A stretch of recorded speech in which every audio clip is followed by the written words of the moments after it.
Welcome to our channel. Today we how to install a CI pipeline using GitHub Actions step by step clearly.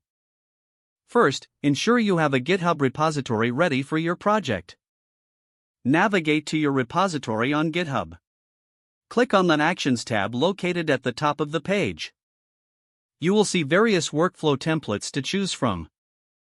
Select the option that best fits your project or choose Set up a workflow yourself. This will create a new YAML file in the .github/workflows directory. Open the YAML file for editing. Define the name of your workflow at the top of the file, such as CI pipeline. Specify the triggers for your workflow under the on keyword. Common triggers include push and pull _request. Next, define the jobs to run in your CI pipeline under the jobs keyword. For example, create a job called build.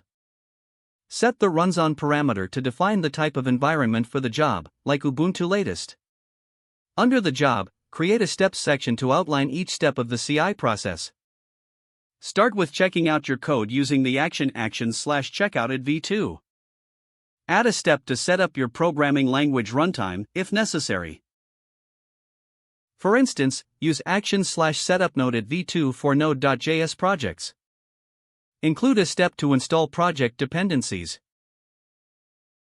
For example, if using npm, you would run the command npm install. Now, add a step to run your tests. For Node.js, this might look like npm test. If you have linting or other checks, include those as well. Once all steps are defined, save your YAML file. To save the file, commit the changes to your main branch. This will trigger the CI pipeline on your next push. To view the results, head back to the Actions tab in your repository. Here, you can monitor your workflow status and logs for debugging. Congratulations, you have successfully set up a CI pipeline using GitHub Actions. If the page does not load, refresh the browser or try again in a private or incognito window. Don't forget to like this video and subscribe to our channel for more step-by-step tech guides.